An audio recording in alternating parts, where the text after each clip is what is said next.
Boa tarde a todos. Gostaria de agradecer a presença de todos aqui para discutir sobre as manifestações e dizer a origem dessa ideia, desse espaço onde a gente está aqui discutindo sobre as manifestações e o papel da internet e também o papel das redes, o professor Sérgio Amadeu vai falar. A ideia desse encontro aqui para conversar com os professores, alunos e técnicos administrativos e também pessoal externo à universidade é tentar entender um pouco como a internet, então ela surgiu quase espontaneamente, está todo mundo falando sobre isso e se torna um desafio para nós também entender um pouquinho o que está acontecendo isso. Para isso nós formamos uma mesa diversa, de uma maneira interdisciplinar, dentro dessa tradição curta, mas uma tradição de interdisciplinaridade da Universidade Federal ABC. Então estão presentes na mesa o professor José Paulo Guedes, do Bacharelado de Relações Internacionais, o professor Carlos Kaminski, do curso de, não sei MCC, mas qual curso que é?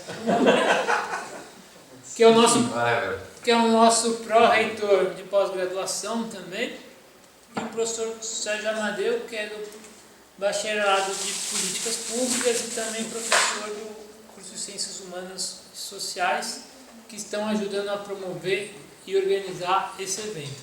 Esse evento também conta com o apoio de um grupo de estudos que eu coordeno, que é esse GE Politics, grupo de estudos em política, tecnologia, informação, comunicação e sociedade, que está aqui o Paulo, o Henrique e o Rafael, que fazem parte desse grupo, e nós nos reunimos para discutir as transformações que a internet está transformando.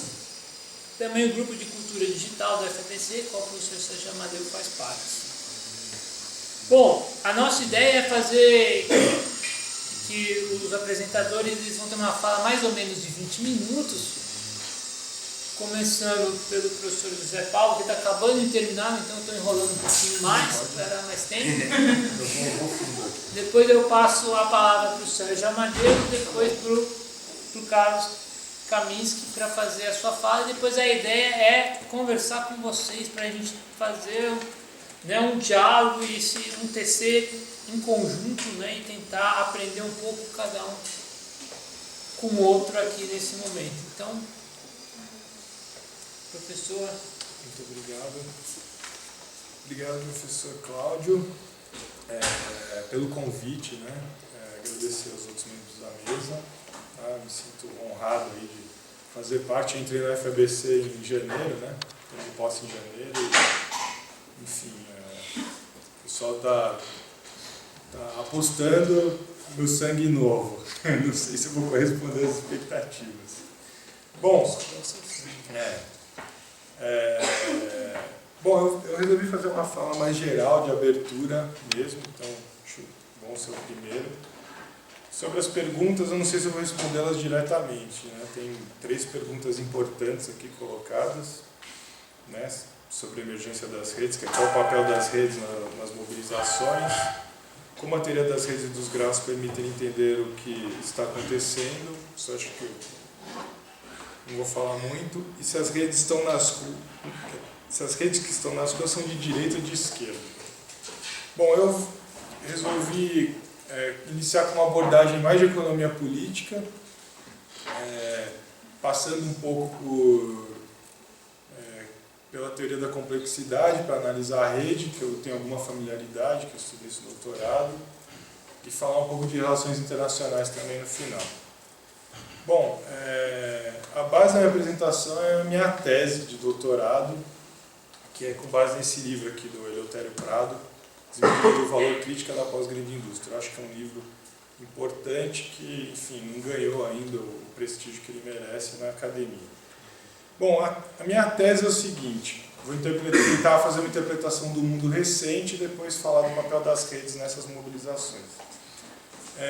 Eu acho, e com base no Eleutério, que houve uma mudança estrutural do capitalismo desde os anos 70. Isso é inegável, quer dizer, isso está em debate, mas muitas pessoas que interpretam o mundo falam sobre isso, de diversas linhas de pensamento, etc. Uma coisa que é fato é que, pelo menos nos países desenvolvidos, diversas empresas, novas ou antigas, começaram a se centrar na produção de conhecimento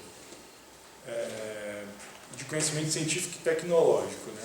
Mas para ganhar dinheiro, não para simplesmente aprimorar a linha de produção, a gestão da empresa, né? Então, o conhecimento passou a ser uma mercadoria importante para essas empresas, né? Só que para ganhar dinheiro com conhecimento, ele tem uma contradição em si, porque o conhecimento avançar ele tem que ser livre, ele tem que ser comunicado para os outros pesquisadores, para os outros engenheiros. Mas você tem que tirar ele dessa forma e colocar na forma de propriedade privada para conseguir ganhar dinheiro, né? Monopolizar o conhecimento. E o conhecimento tem uma outra particularidade: o custo de reprodução dele é nulo. Ou seja, se eu gasto milhões de dólares para produzir um determinado conhecimento, como por exemplo uma patente do medicamento, essa patente pode ser transmitida para uma outra empresa, para um outro país, para um outro conglomerado industrial de forma gratuita. O custo de reprodução não importa nesse caso, né? Então você fica com essa contradição. Esse tipo de empresa não pode vender o conhecimento como uma mercadoria comum. Então o que ela faz geralmente? Ela aluga o direito de você usar o conhecimento, né? Por um contrato, através de um contrato que resguarda a sua propriedade intelectual.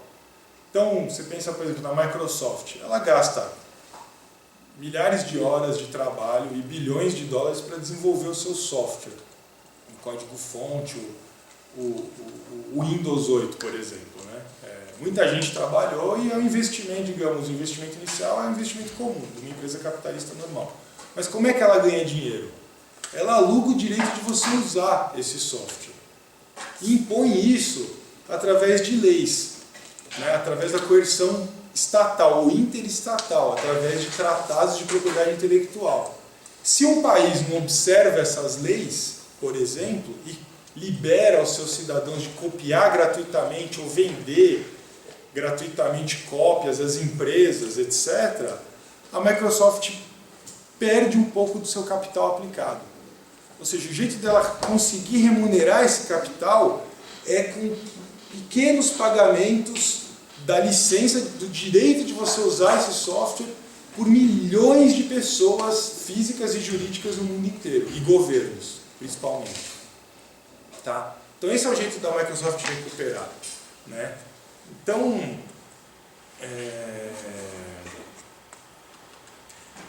esse é um tipo de empresa, né, que tem hoje. Mas mesmo as empresas tradicionais, por exemplo, a IBM é um caso icônico, né? Elas estão cada vez mais querendo ficar com essa parte da produção. Então a IBM hoje, uma parte importante do business dela é vender soluções. Não sei se vocês já viram propaganda da IBM na TV. Eu vendo soluções, que nada mais é que consultoria, né?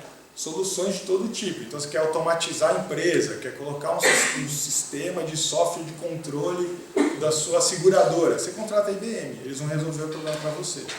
Contrata os engenheiros, matemáticos, os técnicos de informação, etc. Né? E a IBM vendeu. O que é icônico? Porque ela vendeu a Lenovo, vendeu a produção de notebook, né, de computador pessoal, essa divisão, para a China. Se desfez. Por quê? Porque não é o que dá a maior margem de lucro para ela, né? Então, minha tese é que os países desenvolvidos ficam com essa parte da produção cujo valor é desmedido, depende do poder social da empresa de se apropriar desse excedente. Então, se a empresa é muito poderosa socialmente, como a Monsanto, a Cargill, a Bang, por exemplo, na produção de transgênicos, ela impõe para um país inteiro esse modelo de ganhar dinheiro, né? Você tem que pagar todo o tempo o direito de usar as sementes deles. se você entra no esquema deles. Tá? Então, e isso para mim, o valor é desmedido, porque não importa, não tem base mais o tempo socialmente necessário para fazer o valor desse produto. O valor dele tem base o quê? No poder social. Se a empresa é muito poderosa, ela ganha mais, se é pouco poderosa, ganha menos. E então os países se especializaram na produção de conhecimento, né? E essas empresas que também produzem bens tangíveis, como a IBM ou a BMW, por exemplo, elas vão transferir, né, as operações tipicamente industriais para os países do terceiro mundo, que está à margem menor de lucro, né? Deslocando para uma posição subalterna todas as atividades que vão se basear no tempo de trabalho socialmente necessário, ou na grande indústria. Tá? Então, a BMW, por exemplo, ela quer ficar com a produção de design, quer ficar com o marketing, com o financeiro e com o design. Recentemente ela vendeu para a Embraer, não se sabe por quanto, mas entre 100 a 200 milhões de reais, é o que estão chutando aí, o direito da Embraer colocar o design da BMW dentro de um tipo de avião de luxo que ela está vendendo. E qual que é o custo de reprodução do design da BMW no avião da Embraer? Nulo. O cara vai lá, faz uma vez, o custo de reprodução é nulo. Então depende de quanto ela consegue tirar, quanto ela consegue impor. Bom, nessa história, não se pode deixar de falar da China. A China, com base nesse livro aqui que eu li recentemente, vou dar aula hoje de China, Adam Smith Pequim, Giovanni. A China hoje é a terra da grande indústria, digamos. E, pelas características das empresas lá dentro, é uma concorrência selvagem, feroz, as empresas dentro da China. Digamos, é quase concorrência perfeita em alguns setores industriais, segundo o Arrighi, sou eu que estou falando. Ou seja, qual que é a conclusão disso tudo? Está difícil ganhar dinheiro no capitalismo. Está difícil, hoje, para o capital. Vários estudos com base na economia política mostram que há uma tendência da queda da taxa de lucro desde a reestruturação dos anos 80. Nos anos 90 teve um pico até 97, depois baixou muito a taxa de lucro, mas no nível do pós-guerra não vai se chegar mais. É bem abaixo do nível do pós-guerra. E é por isso, como está difícil, pelo menos essa é a minha tese, é por isso que o capital ele tem que avançar para todos os níveis da vida social. Está difícil ganhar dinheiro, então eu avanço. Eu avanço para a saúde, para a educação, para a cultura, para a política, para a igreja, para todos os níveis. O Brasil, por exemplo, é um grande exemplo, o Brasil é um grande exemplo do, digamos assim, é um ícone do neoliberalismo. Né? Se está difícil ganhar dinheiro, aqui nunca se avançou tanto. Né? Então a saúde decente é privada, a cultura enfim, nem se fala, mas a educação é privada, né? A política, enfim, o pessoal está levantando cartazes contra a corrupção, mas... Bom, vocês entenderam o ponto.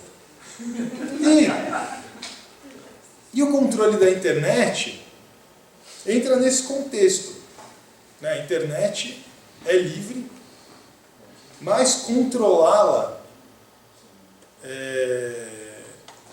faz parte dessa lógica do capital, que, principalmente dos países desenvolvidos, que depende desse tipo de produção, cujo o valor é desmedido e depende do poder social do país. Né? Bom, agora voltando um pouco para a minha tese. Né?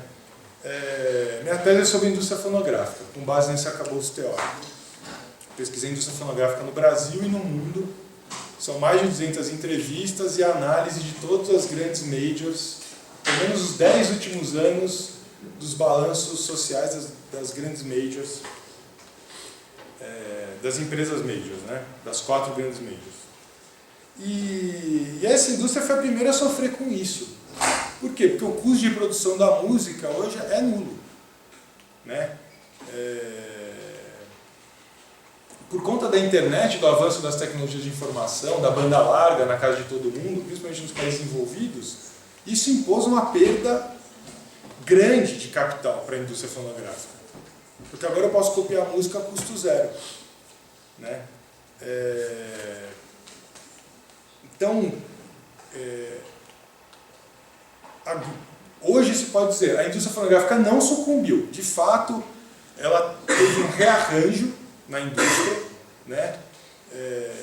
Que é uma indústria que tradicionalmente ela vivia da reprodução de fonogramas físicos, né? CD, vinil, e agora ela ainda tem uma sobrevida há 5 minutos só, já deu 15. Nossa Senhora. Não, eu vou bem rápido. Né? Então, o MP3, através do iTunes da Apple, por exemplo, ainda deu uma sobrevida nesse modelo de negócio. Mas é uma empresa que ganha dinheiro. Das 4 mídias, 2 sucumbiram, as que eram isoladas, e as 2 que são ligadas a grandes conglomerados de mídia, de entretenimento, de meios de comunicação, que é a Sony e a Universal, que é ligada à Vivendi, que é francesa, do Canal Mais lá, seja, né, que passa esportes e tal, essas sobreviveram. E o grande negócio delas agora é o comércio intra-empresas, e não consumidor final. Por quê? Porque as empresas nos países envolvidos ainda reconhecem os direitos de propriedade intelectual, obviamente. Então, eu alugo o direito de você colocar o JQuest no meu celular, eu vou vender celular com o patrocínio do JQuest. Esse é o lance. Então, passou-se do consumidor final para o comércio interempresas. Nesse sentido, ela se tornou uma indústria mais capitalista. Né? Enfim. Então, e outra coisa também, como não é a venda de fonogramas, e o custo de produção da música caiu muito por conta das novas tecnologias, né? O custo de produção da música, de medicamento, de alimentos, cai muito, mas você paga pela patente. O grosso do custo é a patente hoje, que é o jeito dos países envolvidos controlarem excedente dos países do terceiro mundo. Tá? O que aconteceu? O último bastião que a indústria ainda conseguiu segurar o monopólio é a divulgação, é a comunicação. Então a Sony é um canal poderoso, tem várias TVs, rádio, etc. A Universal também. Então esse é o último bastião. Então por mais que a rede, a internet, seja uma rede difusa, existem nós de comunicação da rede de comunicação que são fundamentais, são importantes, que ainda dão uma sobrevida para a indústria fonográfica, tá? Mas eu acho que a internet difundiu bastante o poder, tem uma difusão do poder na internet. Né?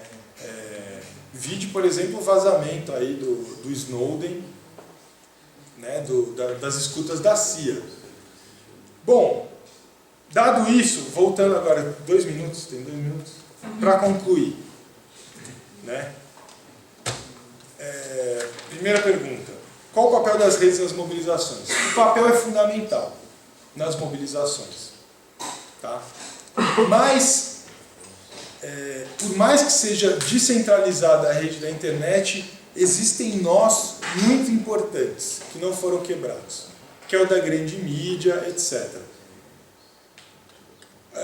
Para as mobilizações se manterem, eu acho, ela tem que disputar esses nós. Né? Por exemplo, a próxima indústria cultural que vai sucumbir, que está sucumbindo, é a indústria da comunicação. Você vê vários jornais demitindo, um monte de jornalista, tem o passaralho, né, que o pessoal fala, gigantesco, passando inclusive no Brasil. Começou nos Estados Unidos e está começando a ter cortes no Brasil. E essa turma que mexe com informação está desempregada e está aí, está revoltada também. Na Assembleia Popular da Democratização da Mídia na terça-feira encontrei vários. Lá eu fiz uma proposta que eu vou refazer. Que é o quê? A gente precisa ter uma forma de aglutinar, digamos, a esquerda, enfim, eu nem vou discutir isso, mas nesses termos, a esquerda, que vai disputar a comunicação na rede. A gente tem que aglutinar essas pessoas. E concluindo, tem a forma da militância e tem formas inovadoras hoje que várias empresas que trabalham com conhecimento estão utilizando, que é o chamado crowdsourcing. Você tem, por exemplo, como é que é o nome do site de economia da dádiva aqui no Brasil, que o pessoal dá dinheiro para sacar projeto? Você tem o Catarse, que é um modelo que eu não acho um modelo vitorioso, e você tem outras formas de crowdsourcing, que é crowdsourcing por prêmio. O que as grandes empresas que trabalham com conhecimento estão fazendo hoje? Em vez de contratar vastos contingentes de mão de obra especializados para desenvolver seus produtos da indústria química, etc., elas botam seus problemas na rede e oferecem prêmios de 50, 100 mil dólares, 25 mil dólares para quem resolver esses problemas, esses gargalos produtivos. O mundo inteiro, principalmente químicos aposentados, etc., tecnólogos aposentados ou gente que está desempregada, fica atrás de tentar resolver esses problemas. Você cria um vasto conhecimento em torno do problema que você quer e dá o prêmio para o que desenvolveu mais. Eu acho que a esquerda tem que aprender com isso. Eu acho que a gente tem que usar esses modelos do grande capital para produzir conhecimento bom, de qualidade e de forma espalhada na rede. Só assim a gente vai criar nós importantes para conseguir disputar com os grandes meios de comunicação. É isso. Obrigado.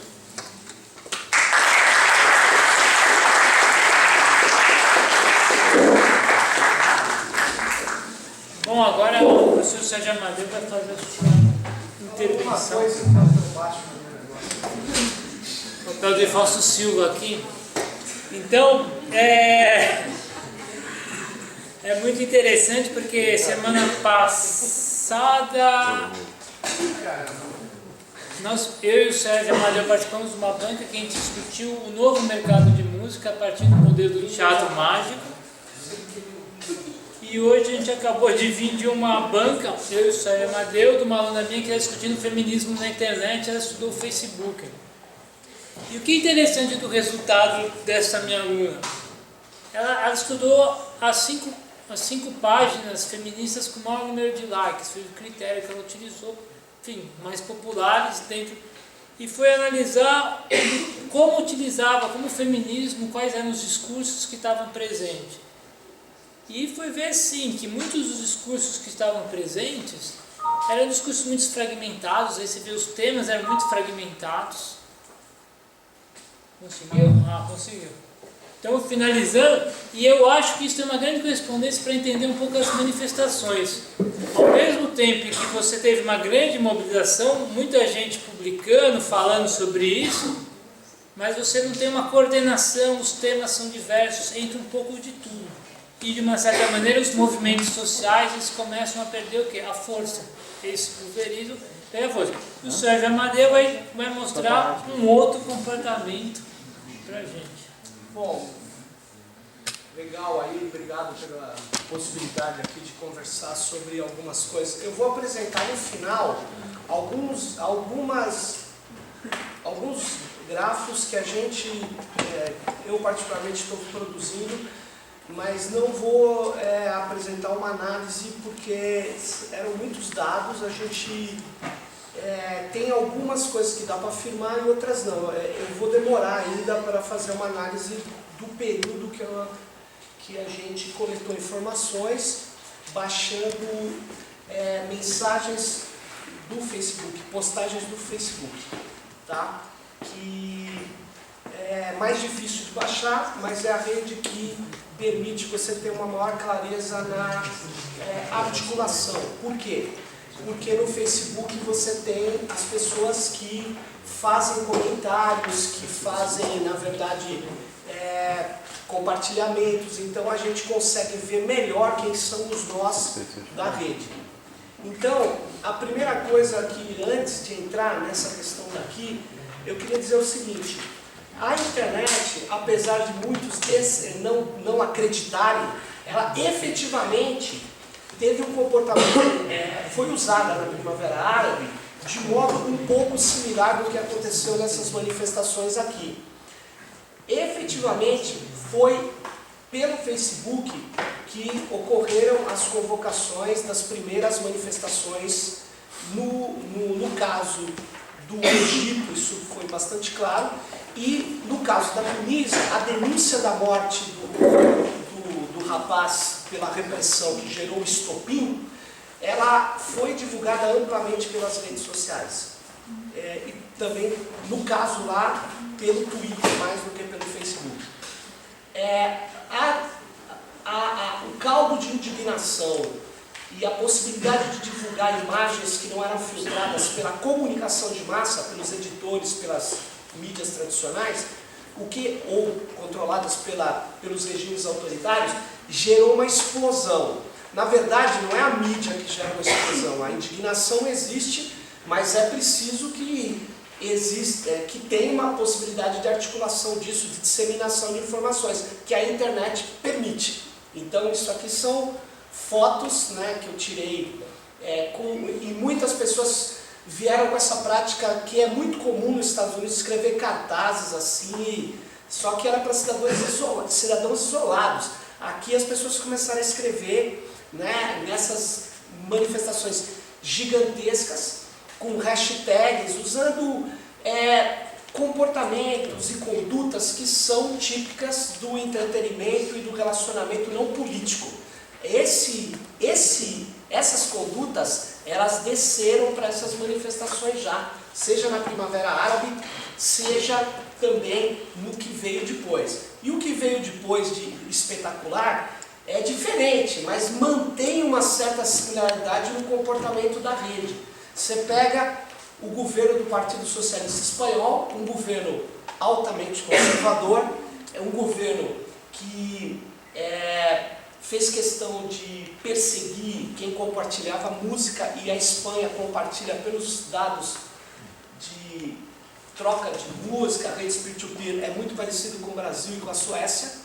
E lá eles fizeram, foi a ministra do governo socialista que pediu que os Estados Unidos interferisse para poder convencer o partido franquista, o PP, para aprovar a lei, que era a lei que proibiu o download, o compartilhamento. Então, isso gerou a chamada lei de Cindy, foi uma trollagem generalizada na Espanha, nas redes, e quando veio aquela crise, juntou o pessoal de rede, o pessoal hacker, o pessoal artista, os blogueiros que em todo o mundo deixaram de dar, os blogs caíram em todo o mundo porque as pessoas passaram a escrever em redes sociais, uma parte delas, mas na Espanha é um lugar onde os blogueiros, tal como no Brasil, têm um peso relativo grande nas redes, né? Eles caíram, mas não caíram tanto.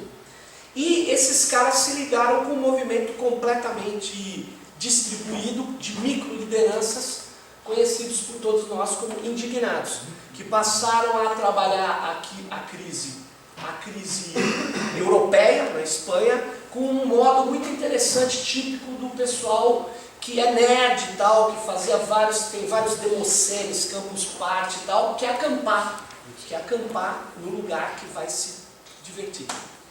Então a democracia real já passou a ser uma das facções grandes, e esses são os acampamentos, e você vê que são articulações muito próprias, muito distribuídas, não tem um grande sindicato, não tem carro de som. Quando os carros de som chegavam, eles tinham que aceitar as regras dos manifestantes e não vir como é um movimento tradicional, como era o movimento aqui da Vila Euclides, que o Lula falava, mais 3 dirigentes e todo mundo seguia um líder. Aqui, esse padrão não funcionou. E esse padrão explodiu também na Inglaterra, o mais parecido um pouco com o que aconteceu em algumas cidades brasileiras. Em Londres, no ano retrasado, um jovem negro foi morto na periferia e a polícia que dá aquelas explicações estapafúrdias, e explodiu de repente principalmente articulações por uma rede social que não existe no Brasil, que é existe um similar que chama WhatsApp, muitos de nós usamos, né? O WhatsApp lá não é, lá é uma rede do BlackBerry, aqui no Brasil.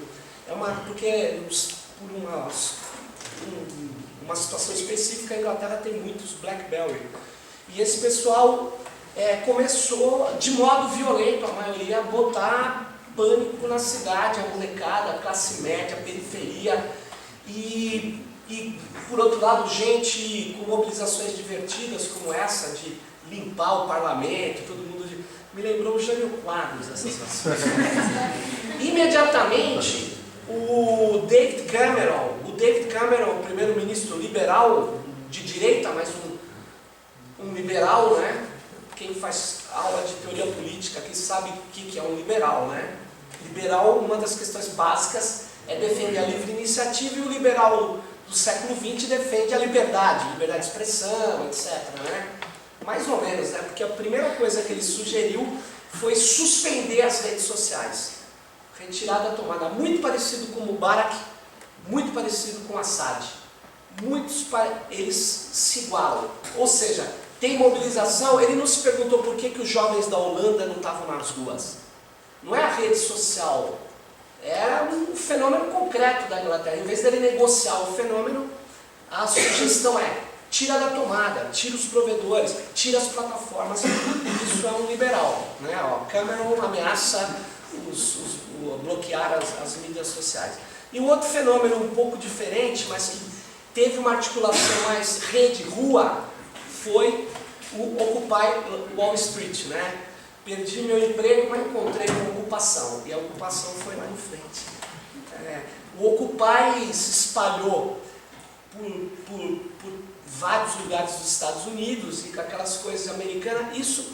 Esse tipo de mensagem é bem típico de manifestantes isolados na internet, e continuaram nas manifestações massivas. As pessoas talvez não entendam por que pegou a PEC 37. Um dos motivos é que na primeira grande manifestação do dia 17, o pessoal defensor contra, na verdade, a PEC 37, né, foi com essa estratégia de levar e colocar em todas as redes sociais aquela bandeira. Então era a bandeira, vem pra rua, vem, passe livre e tal, e a PEC 37. Se vocês fizerem uma análise das fotos, das postagens do Flickr, então levaram travestis, todos vistosos, com um cartazinho contra a PEC 37, e isso, as outras bandeiras, quer dizer, o pessoal levou bandeira de partido, que naquele contexto, eu vou falar que não representava muita coisa, porque quando houve, no caso brasileiro, no dia 13, quinta-feira, a pancadaria, mais ou menos os números, eu não vou falar, eu não tenho como falar, se eram 10 mil, 20 mil pessoas que estavam nas ruas, não sei te dizer. A pancadaria que aconteceu não tinha um político para defender os jovens. Para falar a verdade, tinha um deputado do PT, mas que logo se perdeu no meio, mas não era uma ação organizada. O senador Suplicy, para você ter uma ideia, não apareceu na manifestação. Então, isso é incomum, porque ele vai em todas as ações de combater a repressão, na verdade. Ele não foi, para você ver o pânico, a confusão que estava.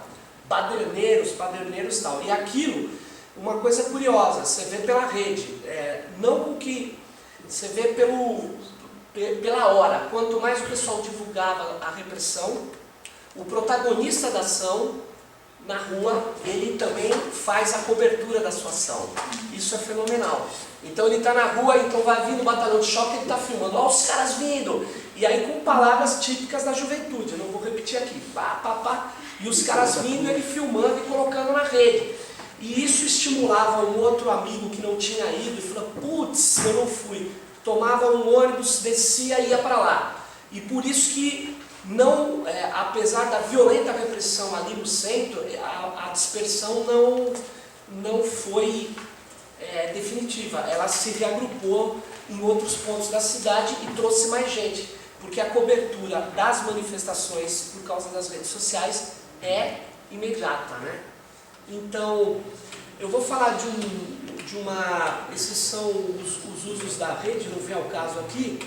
Esse grupo Anonymous, que aparece muito fortemente desde as primeiras manifestações aqui, ele não é um grupo e nem é brasileiro. O Anonymous surgiu numa lista de trollagens, que chama 4chan, nos Estados Unidos, e se politizou defendendo a liberdade de expressão quando a igreja da Cientologia quis proibir vídeos que a comprometiam.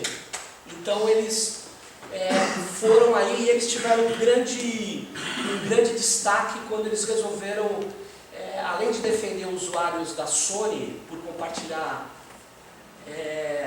games, mas não vem ao caso aqui, mas politicamente eles passaram a defender o Wikileaks, fizeram uma ação grandiosa.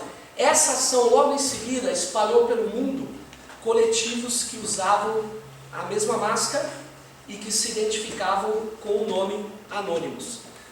Se vocês tiverem um tempo, a curiosidade, vejam nas redes sociais Anonymous e os países que têm coletivos anônimos. Praticamente em todo o planeta você tem coletivos anônimos.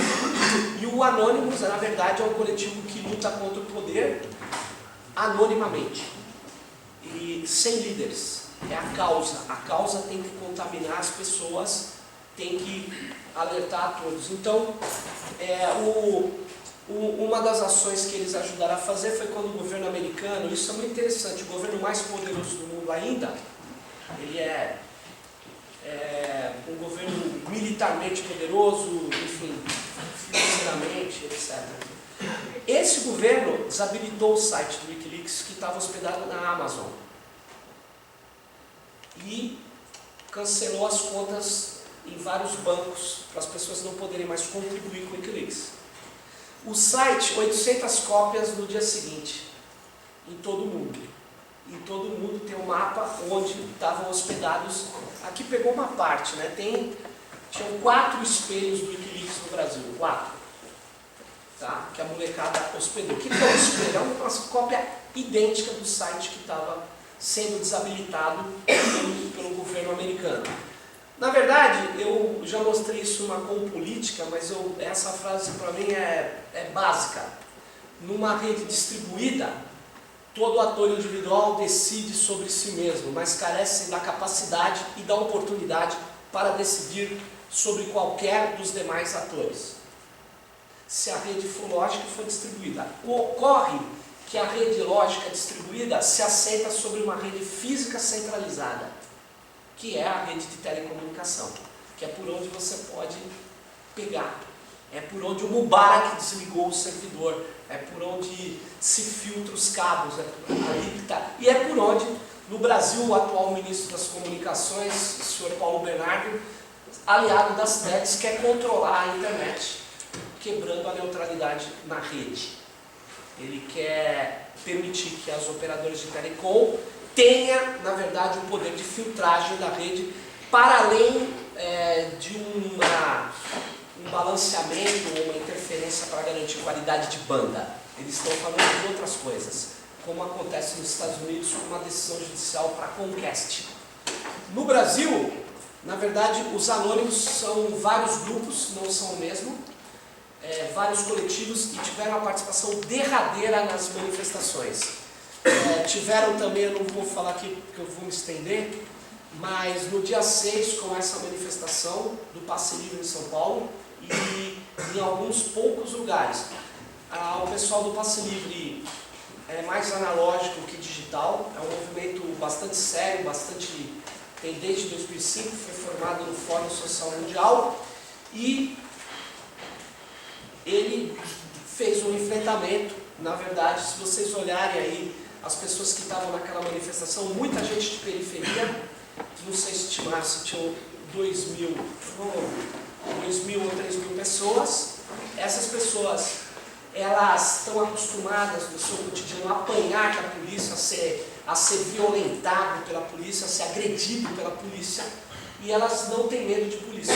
Quando a polícia foi para cima, eles reagiram como se reage numa torcida de futebol. Você vai para cima da polícia e colocaram fogo normal. Chamar isso de baderneiro, mediante a agressão do batalhão de choque, é não ter visto as cenas do que aconteceu ali. E é não conhecer a realidade desses jovens. Aí o que aconteceu? Eles passaram a usar a internet para mostrar as agressões policiais. E aconteceu o que aconteceu no Egito e na Primavera Árabe. Quanto mais aumentou a escalada policial, mais aumentou a solidariedade na rede. E a rede desceu para a rua. No dia 13, isso é um print, tá? Porque o software não conseguiria rodar aqui. Isso aqui é um movimento, na verdade, do passe livre. O que essa imagem representa? Isso aqui é um software que se chama Jeff, e ele coloca a intensidade da comunicação mais no centro, certo? E ele liga um nó ao outro, e através de uma linha. Essa linha quer dizer que houve uma comunicação. Por exemplo, essa pessoa se comunicou com essa, então fez uma postagem, qualquer coisa assim, entendeu? Então, se você notar, quando tem essa cor forte, significa que aqui houve uma concentração de atenções. Não sei se eu fui claro. Concentração de atenções. Se você for ver pelos debates que aconteceram, aqui são 26 mil mensagens trocadas mais ou menos no Facebook, ou postagens, tá? Se você perceber, você tem poucos nós grandes. E o anônimo já estava aqui. Aqui foi o dia da brutal repressão da Polícia Militar de São Paulo. Você repare, o passe livre, tá? Anônimos Brasil, Anônimos BR, são dois grupos anônimos distintos. Anônimos Rio, nem aparece muito, eu não saberia ler. Anônimos aqui, outro grupo, e aqui já aparece o Quero o Fim da Corrupção, que é um movimento que foca a ação do Estado corrupto, e que alguns falam que é contra o governo federal. Não é necessariamente, eles são contra a corrupção, e é um grupo que se ligou na rede. Logo em seguida eles foram caminhando para uma posição mais dura em relação ao governo federal.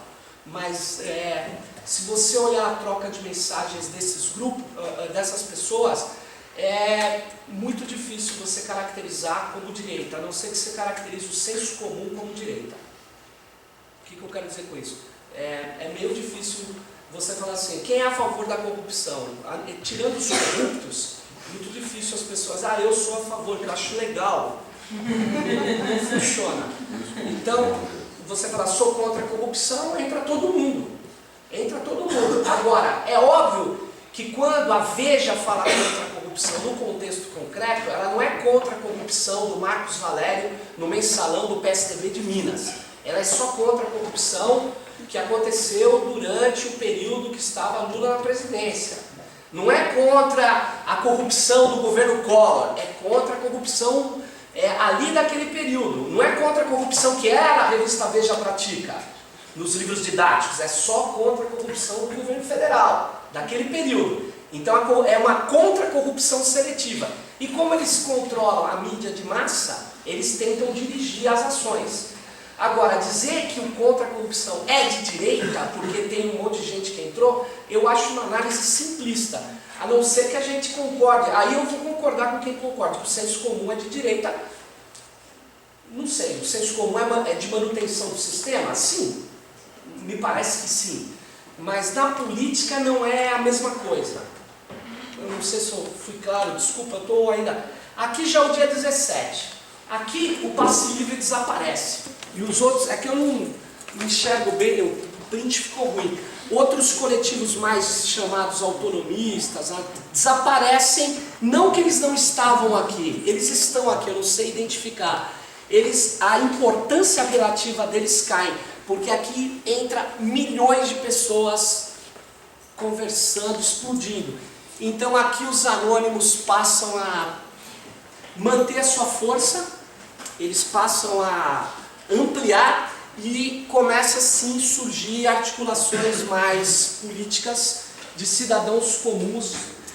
As lideranças tradicionais, sindicatos, não conseguiram identificar até até agora, nesse emaranhado de mensagens, são muitas, a gente não tem um software de inteligência artificial, não dá para ficar, tem coisa que você tira uma amostra e tem que olhar. Eu já estou terminando, falta 2 telas. O que eu estou querendo dizer é o seguinte, você vê, são microlideranças distribuídas, elas conversam na rede, chamam ações na rua, não é uma... É claro, mas aí eu não poderia... Eu vou falar uma coisa que eu vi na Avenida Paulista presencialmente nesse dia aqui, ó, dia 19.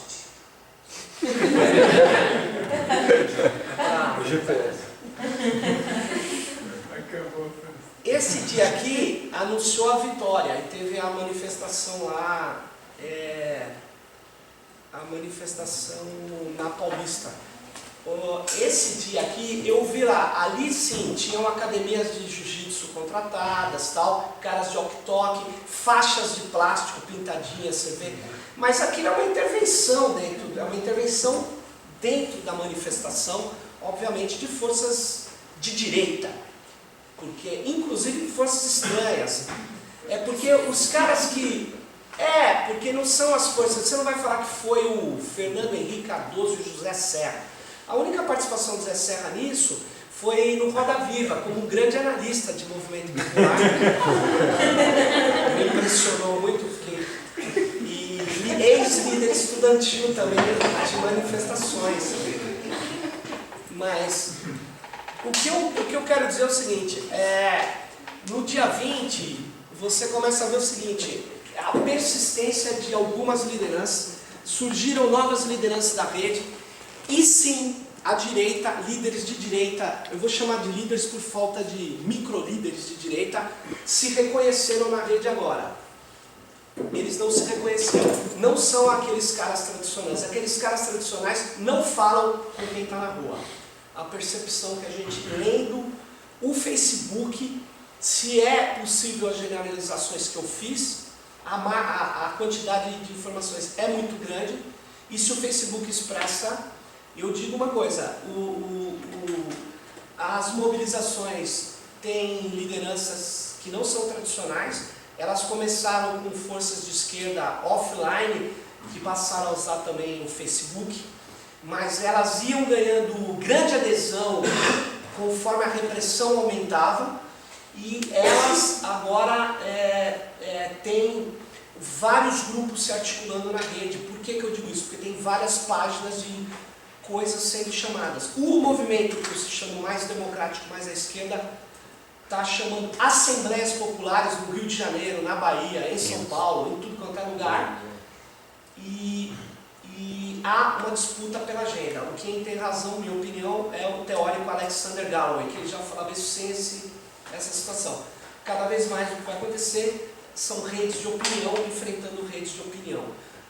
O militante de sofá, que muitos criticavam, ele botou o sofá na rua. Ele é um cara importante porque ele forma a opinião das pessoas. Então aqueles que falam, esse negócio de ficar falando não nos dá em nada. Claro que dá.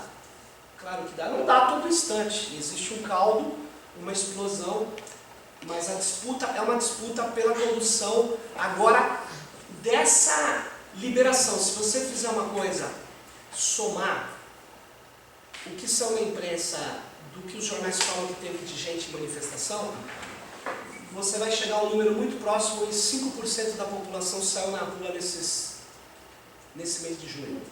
É muita gente. É muita gente. E eu acho que aqui nas diretas a gente não tinha essa ideia, mas eu acho que foi o momento de maior mobilização de massas já ocorrido no Brasil, e nas redes certamente de discussão política. É isso.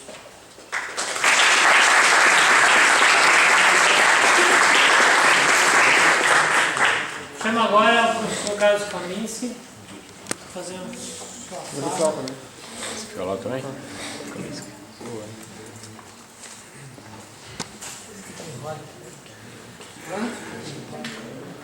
Não sei.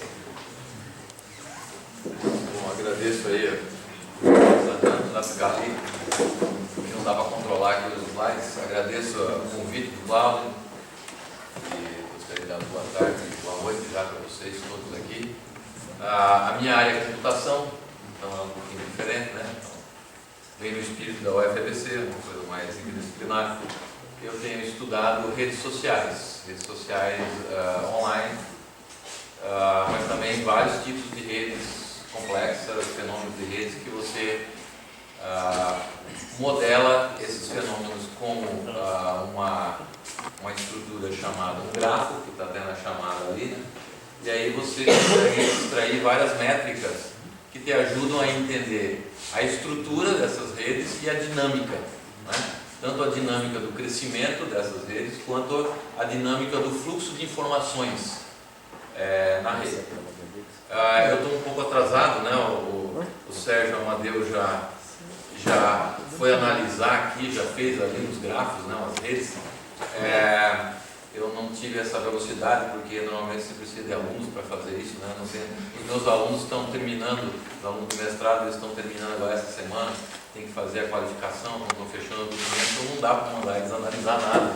Nessa época eles têm que fechar tudo lá. Se eu conseguir fazer isso, eu vou ter que esperar um pouquinho de tempo para analisar os dados, para tentar entender aí do ponto de vista das redes o que está acontecendo nesse fenômeno. Bom, vamos lá. Eu tenho tentado entender um pouco dos fenômenos que dizem respeito aos mecanismos de influência nas redes sociais. Ou seja, como se dá a influência? Como que alguém ou alguma coisa influencia outras para que se tome alguma decisão? Como que você identifica quem são os pontos, né, a gente chama os vértices, os nós principais nessa rede? E como é que esses nós principais, então, eles influenciam, eles se comunicam entre eles influenciam o resto da rede? Ok, eu vou voltar um pouquinho, né, porque as pessoas acham que às vezes esses fenômenos são novos, só com o Facebook, com o Twitter, mas eu me lembro ainda, eu era um aluno de mestrado na época que estava aí final da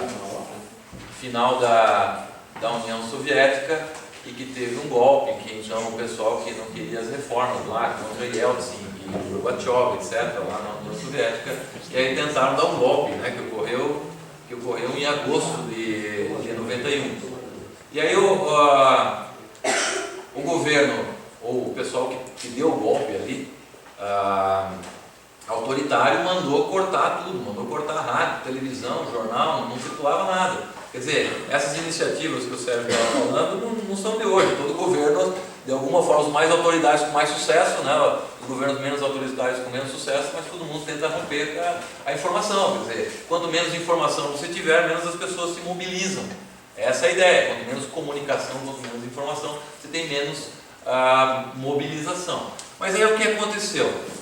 Ninguém se lembrou, e também talvez eles não tinham nem consciência que existia, tinha uma rede lá, um precursor da internet na União Soviética, que era uma rede chamada Helcom, que era uma rede para troca de e-mails entre os especialistas, os cientistas, porque eles tinham que estar equiparados, né? Na área da ciência e tecnologia, eles tinham que estar equiparados com o Ocidente. Então eles tinham lá uma rede que se comunicava por e-mail, ou seja, eles tinham um sistema de e-mail. E através dessa rede, dessa troca de e-mails, o povo se manteve, pelo menos, né, boa parte, se manteve informado do que estava acontecendo. Quer dizer, e aí o pessoal não teve sucesso em prender o Yeltsin, porque o povo foi para a rua, fez barricada, não sei o que, eles não conseguiram então prender o Yeltsin e o golpe não funcionou. Quer dizer, você tem aí em 91, aí 2003, tem 22 anos, que já tem uma rede tecnológica que consegue de alguma forma influenciar o que está acontecendo, o que acontece em manifestações sociais.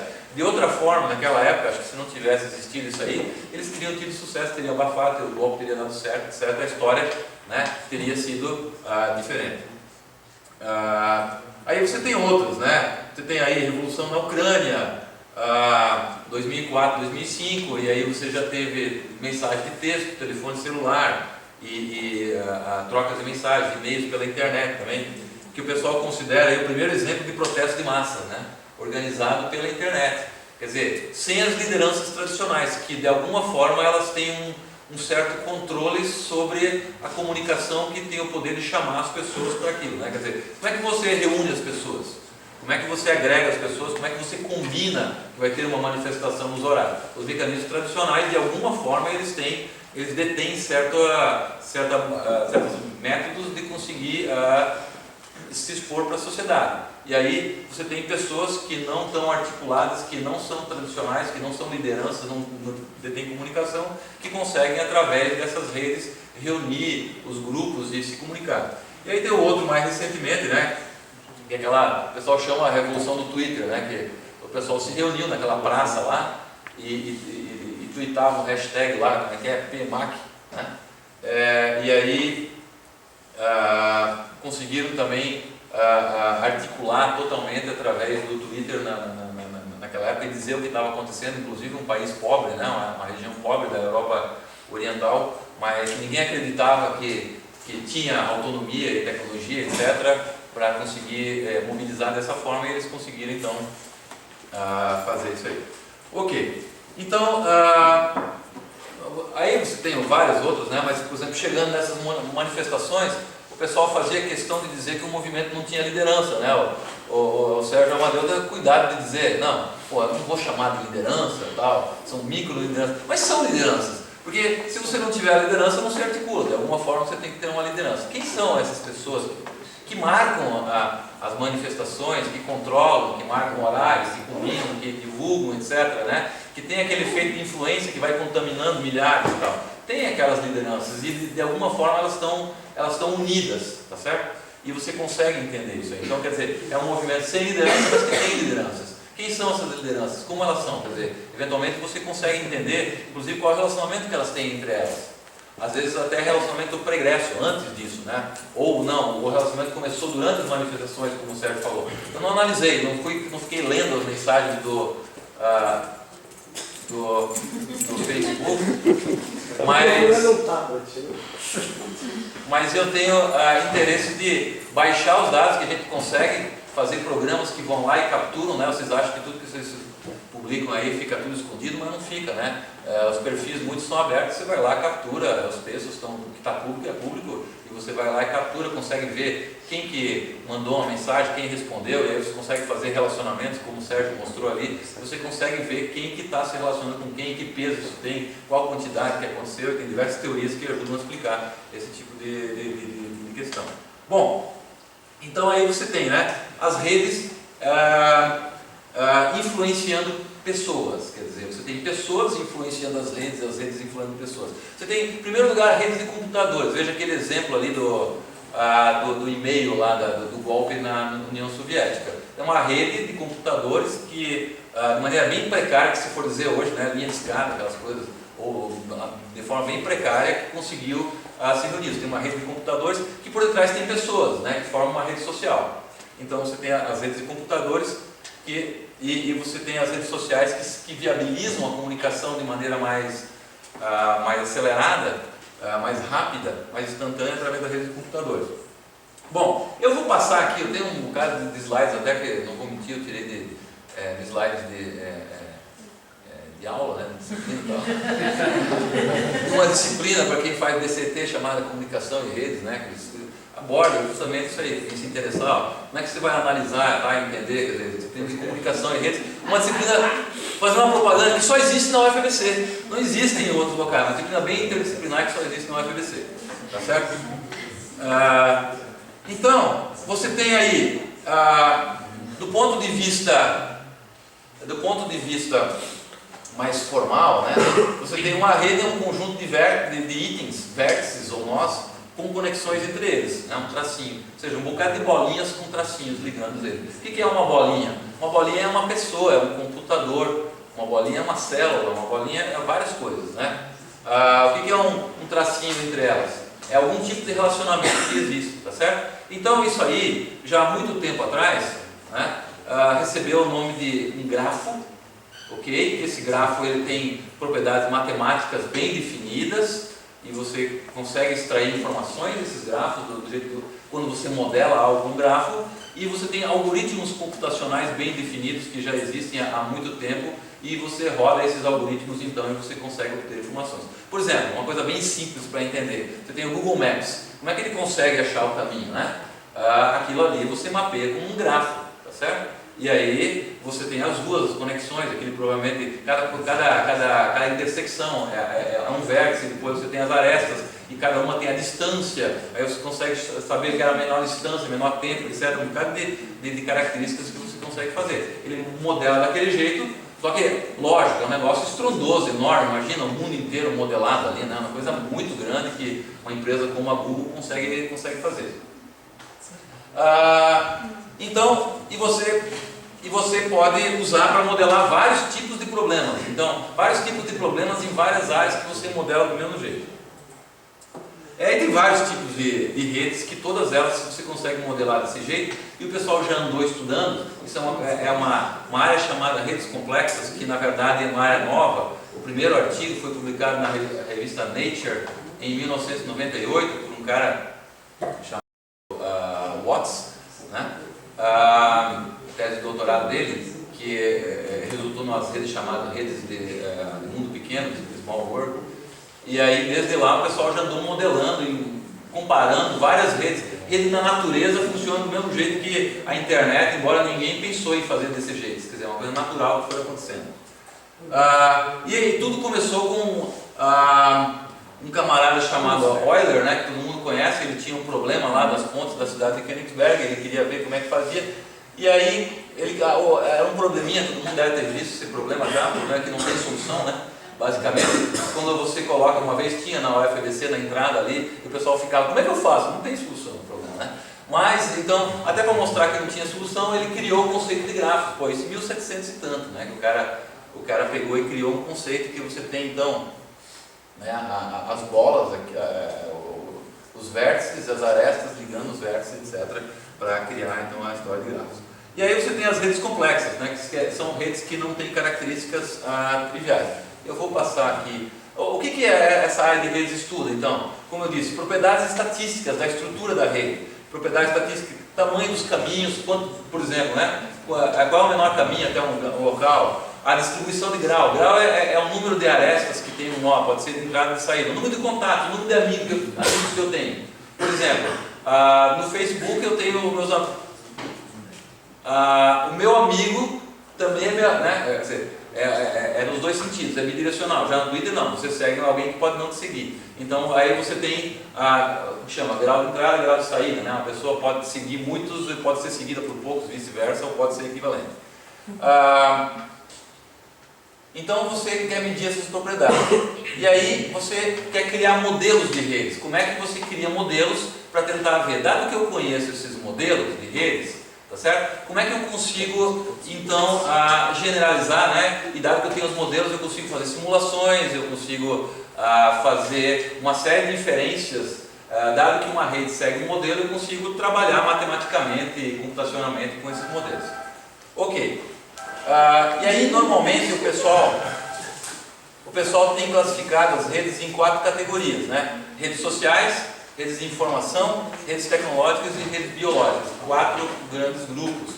Uma rede social, uma rede entre pessoas, em que normalmente uma relação de amizade é o enlace entre as pessoas, são os vértices, né? E o enlace é uma relação de amizade. Mas pode ser também comerciais entre empresas, casamentos, relacionamentos sexuais. O pessoal fez análise disso aí até. Redes de informação, redes de conhecimento, por exemplo, quando você está no site, você clica no link e ele vai para um outro site, né? Então ali tem uma informação que leva de um para o outro.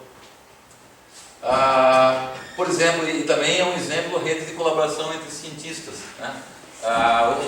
Quem colabora com quem, por exemplo, né? Você tem um artigo científico, você tem os coautores, um colabora com o outro, colabora, acaba gerando essas redes de colaboração. Aí tem redes tecnológicas, né? Como por exemplo a internet, rede de energia elétrica, rede de telefonia, rede de distribuição postal, correios, sistemas de aeroportos são redes tecnológicas. E aí tem alguns exemplos, né? O do Sérgio é muito mais recente, mais novo, né? Um gráfico mais... uma figura gerada, uma visão antiga aí da internet. Aí eu tenho redes biológicas também, como por exemplo uma teia alimentar para o predador, conhecido também pessoal. Bom, aí falando de modelos de redes, eu tenho modelos que chamados de gráficos aleatórios, uma coisa bem mais antiga, redes de mundo pequeno, small world, e redes sem escala.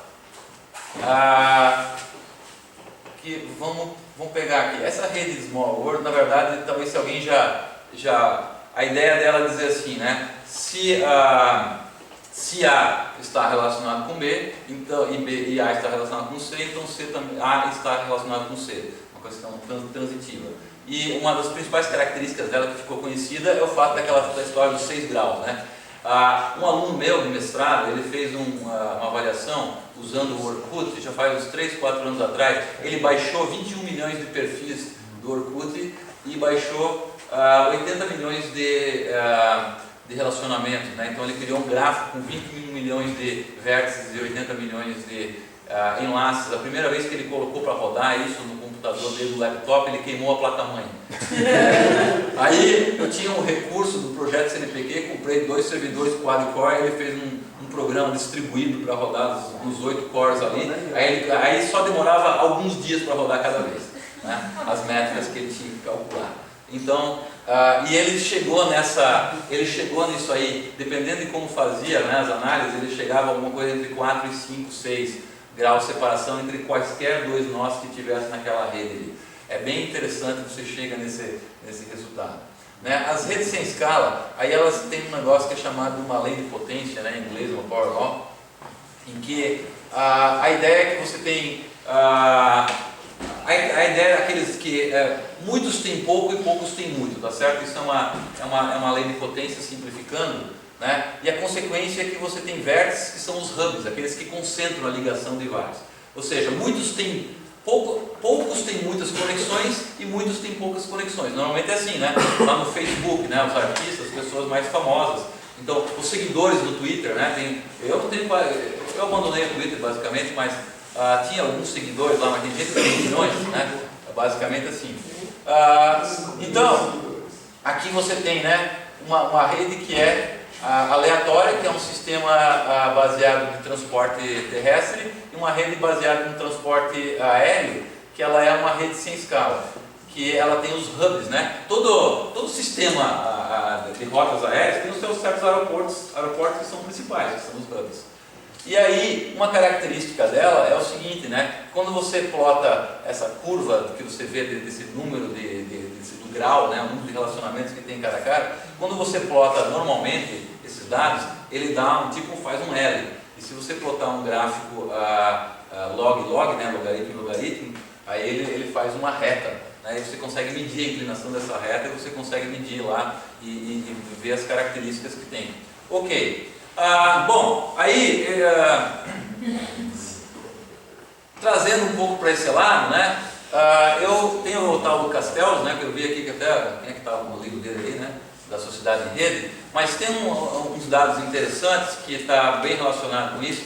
Em 2011 saiu uma edição especial numa revista que é o International Journal of Communication, né? E ele publicou um artigo que ele chama de uma teoria de redes de poder, né? E aí ele faz uma afirmação óbvia, a primeira frase do artigo é uma afirmação óbvia, né? O poder na sociedade em rede é exercido através das redes. Sim, né?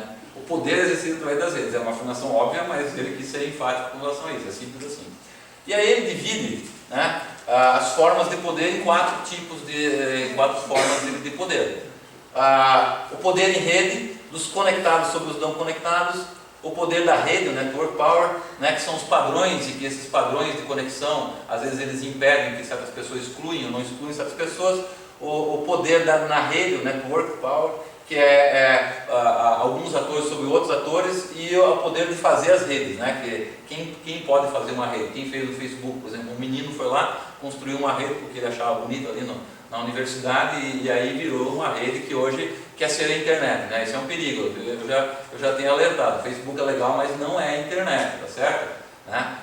Vamos deixar a internet tendo vários serviços diferentes, a rede social online sendo um serviço dela. A Microsoft tentou fazer isso uma vez, não conseguiu, ainda bem, né? Agora o Facebook está querendo, ele está querendo acabar com o e-mail, está querendo acabar com tudo, com chat, com qualquer outra coisa, tudo é só o Facebook. Isso é um perigo muito grande, né? Você ficar na mão de uma empresa que quer ser a internet. Eu diria para vocês não aderirem a essa onda, né? Mas parece que já está declinando, né, o poder do Facebook. Bom, aí, se você tentar classificar, a gente não tem tempo aqui, mas você pode ver que você consegue identificar vários tipos de poder sendo exercidos, né, nessas manifestações que ocorreram agora. Bom, eu tenho algumas questões do tipo assim, influência e poder nas redes sociais. Quer dizer, como que se dá esses mecanismos e como que esses mecanismos ocorreram e estão ocorrendo nessas manifestações. Quem é que inicia? Que característica tem um vértice, no caso uma pessoa, uma organização, né, como o Sérgio Amadeu mapeou ali uma organização, por exemplo, Anonymous, que característica tem que ter? Como é que você encontra uma característica que você consegue medir e que torna esse vértice influente na rede, por exemplo, né? Como é que você consegue entender quem que tem influência? Quem tem influência? Por que alguém tem influência e o outro não tem influência? Que características que tem esses vértices? Isso é uma coisa interessante, né?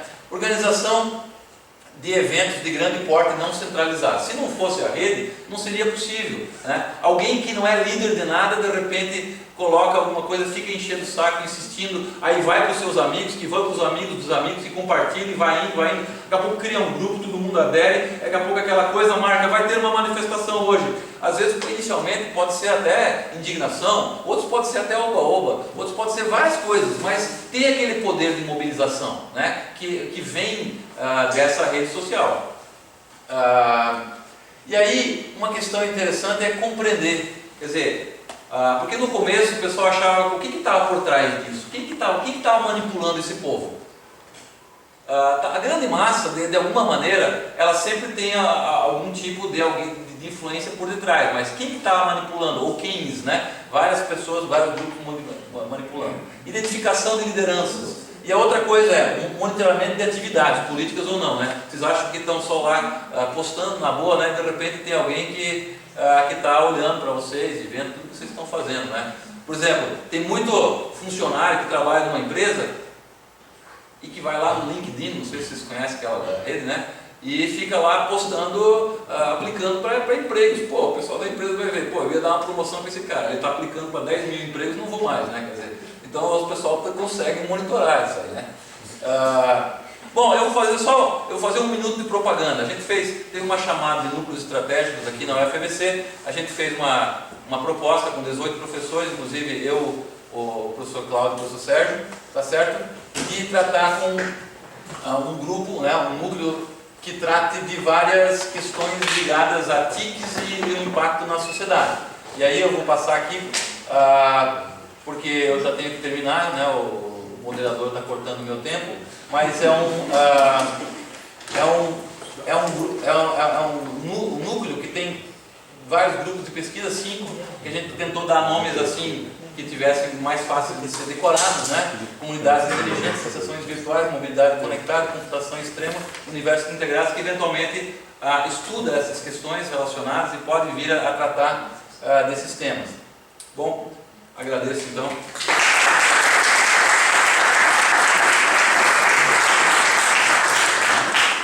Bom, eu gostaria de agradecer a apresentação de todos, foram todas muito interessantes, todas diferentes, diferenciadas, como era a proposta. E como a nossa ideia é conversar, dialogar, a ideia é a gente tem mais ou menos meia hora, a aula chama, o auditório precisa ir embora, o professor também. E vamos lá, pessoal, a ideia é poder dialogar para a gente construir e avançar nesse debate aí. Inscrições abertas. Nenhuma questão? Klaus? Bem, então, primeiramente, obrigado pelas apresentações muito interessantes, né? Então, uma temática que hoje está forte na rua, né? Está acontecendo. Então, eu queria saber um pouco, né? Porque uma das temáticas que foram discutidas bastante é para onde vai esse movimento todo, né? Então, até que ponto temos aqui uma situação momentânea, né? Que de alguma forma parece ter certos indícios de que vai ter uma certa continuidade, pelo menos, né? Mas como vocês veem isso em relação a essa vinculação entre os movimentos que ocorrem, por um lado, no âmbito da internet, né, das redes sociais, por outro lado, surgem certas tentativas de criar, que já existe essa vinculação com uma vida real, né, através dos protestos, né, que acontecem nas ruas, né? vocês mencionaram, né, que alguns grupos mais da esquerda estão buscando esses conselhos populares, né, e ligando a partir disso. E como vocês veem essa relação com as estruturas institucionais tradicionais, né, com o legislativo, com os governos, etc. Né? Que tipo de, em termos do repensar, talvez, das nossas práticas democráticas, né? Futuramente, são duas esferas distintas, né? Que tipo de integração pode ser possível a partir disso, né? Hoje se fala muito na questão do plebiscito, por exemplo, uma forma de influenciar essas novas propostas também, né? Mas quando se pensa em termos de propostas políticas, né?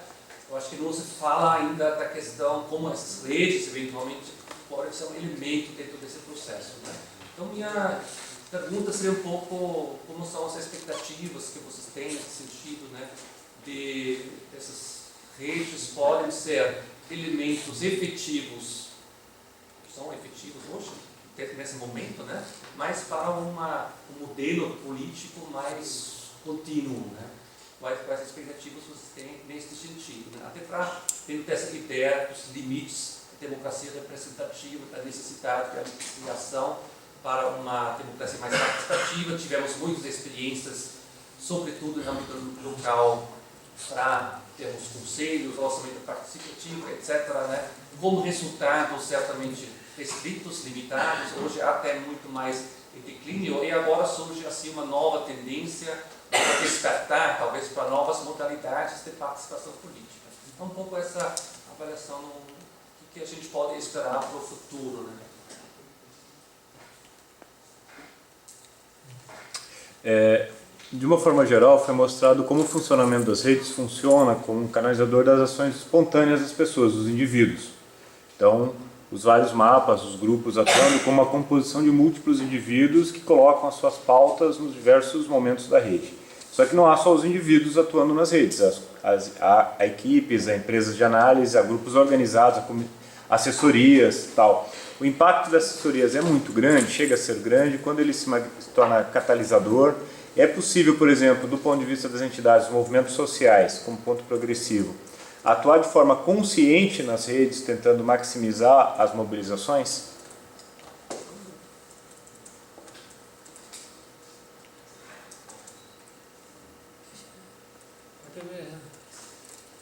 Eu queria saber a opinião de vocês. Assim, vocês acham que a comunicação de massa, a mídia de massa, ela está caminhando para uma perda de poder, assim, na sociedade?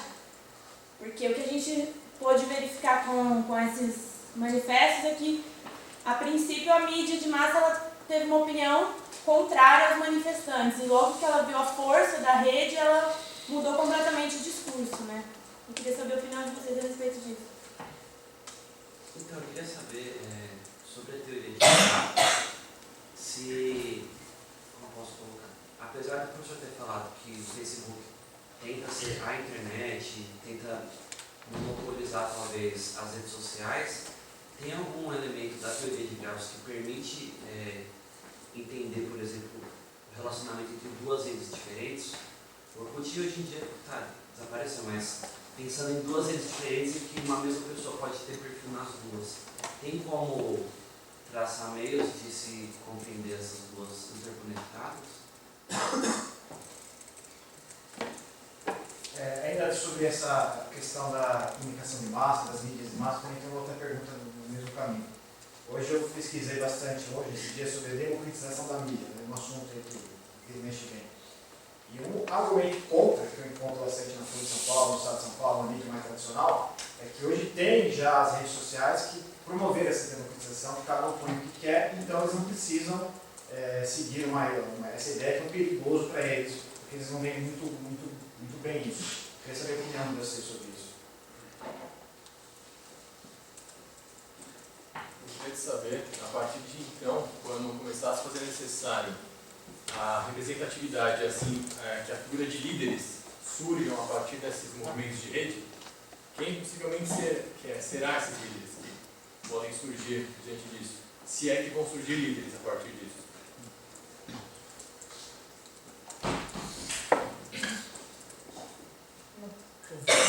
A gente tem 6 questões aqui, eu vou depois fazer um milagre. Vamos porque fazer uma rodada? Explicação.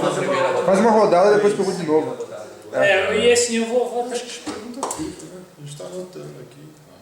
vamos fazer 10 Senão vão ficar meia hora questões e falando. daqui cada um responde uma, assim, fica. Vai na sorte o sorteio. Eu não consegui anotar todos mesmo, então daí Você escolhe aqui, você conseguiu anotar, é mais fácil. Quem tinha levantado a primeira mão? Henrique.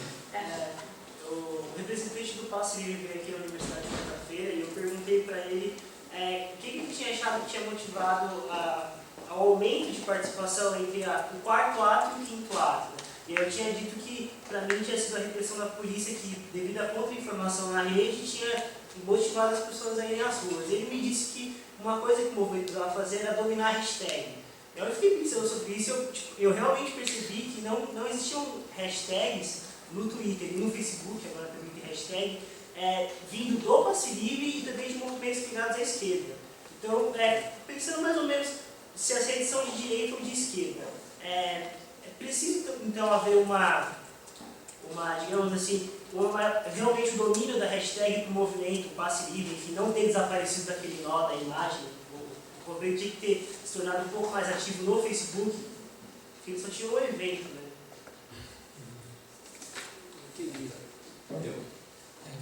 Sou eu? Mais 3, o sul é mais 2. Eu ia começar minha pergunta, mas ele começou a dele. Eu fico com essa questão na cabeça, que do quarto ato em diante, o acompanhamento da mídia, né, e aí a repercussão da coisa mudou muito. Né? Até o quarto ato a gente tinha uma repercussão dos eventos que estavam acontecendo. Depois do quarto ato, o negócio tomou outra proporção. Enfim, a gente sabe aqui de cor o porquê que, assim, motivos banais que levariam a gente a pensar por que do quinto em diante a coisa mudou. O repórter da Folha tomou borrachada, o capital foi preso por cortar vinagre. Mas enfim, eu estou com essa questão na cabeça de por que a partir do quarto ato mudou e não só isso, mas porque esse ano a coisa tomou essa proporção. Porque se a gente for pensar em 2010, voltar em 2010, o MBL estava na rua pelo mesmo motivo, né? Estavam protestando contra o aumento da tarifa, que foi de R$ 2,70 para R$ 3. Né? E o movimento se organizou da mesma maneira, e assim, na minha opinião, a gente não tem aparato tecnológico muito mais moderno do que a gente tinha em 2010. A gente já tinha transmissão ao vivo pela internet, a gente já tinha smartphone, a gente já tinha redes sociais, o Facebook já tinha assim, se empoderado com uma proporção bem bacana da população brasileira. É claro que hoje, 3 anos depois, a coisa evoluiu, mas eu não vejo uma diferença tão drástica que embase, que justifique, aliás, essa repercussão tão grande. E aí, a partir de 2010, a gente teve as acampadas que começaram na Europa, foram para os Estados Unidos, Primavera Árabe, e no Brasil aconteceu também, e a repercussão não foi tão grande, não teve nem, sei lá, um décimo do que aconteceu agora. O movimento Culpa está aí desde aquela época, os anônimos, enfim. Então eu fico pensando qual foi o tempero que atualmente levou a esse negócio, os recentes levantes tomarem essa proporção. Ana. Eu vou perguntar o seguinte, com relação à questão do engajamento dentro das redes sociais, depois que começou a partir do dia 13 e até o dia 19, você nota o aumento do engajamento das pessoas dentro da passeata, né, em fórum dela. Como que vocês têm percebido o engajamento pós-passeata, uma análise antes e depois, assim, para compreender como é que vocês veem o antes e o que pode acontecer depois disso, com mais movimentos sociais agindo dentro da rede e chamando pessoas a protestar por várias coisas. A última, pessoal. Celso. Você não viu, né? Só nas duas apresentações foram feitos uma abordagem, uma perspectiva histórica, sobretudo de movimentos que aconteceram semelhantes ou tiveram raízes semelhantes a isso que a gente viu. Eu queria entender nesse trabalho todo vocês chegaram a verificar se houve alguma coisa que ficou realmente como semente resistente que evitasse a força da resiliência que tem aquilo contra o que foi feita uma luta. No caso das manifestações, o Sérgio mencionou nos outros países, e outras tantas que a gente viu aqui, que havia uma grande manifestação, mas, entanto, uma pulverização de reivindicações. Então, se existe, na visão de vocês, uma coisa central contra a qual se está lutando, e se, a partir disso, haveria ou não uma semente que evitasse que a resiliência da força, isso que estamos fazendo, volte ao ponto inicial. Bom, vamos lá. A gente tem mais ou menos 20 minutos aqui para tentar responder 10 questões. Assim, seria 2 minutos por questões. Assim. Uma conta rápida. Assim, vamos fazer uma rodada geral. Bom, vou começar. Vou tentar responder o que eu sei, o que eu sei não, que eu tenho alguma opinião. Também, essa coisa de debate, né? A gente é o nó mais importante aqui dessa rede. E tem que também se pensar em novas formas de fazer debate acadêmico, inclusive, né? Porque todo mundo quer falar e várias vezes, então já existe isso, né? Tem várias teorias, tal, dentro a gente trabalha com mediação e tal. Bom, a pergunta do Klaus, tem várias respostas, mas eu acho que eu vou fazer só uma consideração. Eu acho que foi feito um teste sociológico nas ruas aqui em São Paulo. Depois da vitória e da quinta-feira fatídica, que, enfim, acho que foram grupos skinhead, o Pedro, o Punk, que estava aqui do MPL, conhecia quase todo mundo que provocou, né, as academias de jiu-jitsu e tal, mas acho que o Pedro, como está desde 2003, e organizou em 2005 o MPL, falou que já conhecia todas as figurinhas que incitaram a pancadaria. Mas eu acho que foi feito teste sociológico é o seguinte: no sábado eu fui dar uma olhada na passeata do Cansei, da PEC. E foi uma passeata grande, mas morta. E para mim eu acho que a direita, esse elemento de mobilização, botar gente na rua, por mais que a rede seja importante, talvez, teve um primeiro teste, a direita não consiga mobilizar nesse sentido, dar a pauta. Porque foi xoxo, eu não senti que dali sairiam mais, né? Pelo menos em São Paulo. Então eu acho que teve um teste sociológico. A direita consegue mobilizar, organizar? Talvez não sei, pelo menos aqui em São Paulo. Então, para onde vai esse movimento? Ou vai arrefecer, se tiver uma indireitização, talvez, ou aí depende da atuação das pautas mais, digamos, gerais, né? Saúde, educação, etc. Eu não sei responder. Teve várias perguntas no sentido da rede como canalizador das manifestações, impacto das assessorias. Eu acho, na minha humilde opinião, que tem nós importantes da grande mídia nas redes, que tem muita relevância. Mesmo quem reproduz, inclusive anônimos, etc., reproduz o que a grande mídia fala. E eu acho que a esquerda, pela Assembleia de terça-feira, eu acho a esquerda muito ruim, muito amadora. Com perdão, aqui o Sérgio organizou a Assembleia, eu estava lá, mas assim, a esquerda é ruim de organização. Desculpa. Mas quem estava lá empolgado, eu também. Eu fiz uma proposta lá que era criar o Sérgio aperfeiçoou ali na hora, eu acabei soltando um ônibus itinerante de hardware para criação de mídia e uma rede de produção de conteúdo da esquerda. Aí vi um monte de gente que sofreu o passaralho da grande mídia perguntar, pô, mas vai ter dinheiro, eu posso ganhar algum dinheiro? Teve gente que resolveu também espontaneamente se organizar.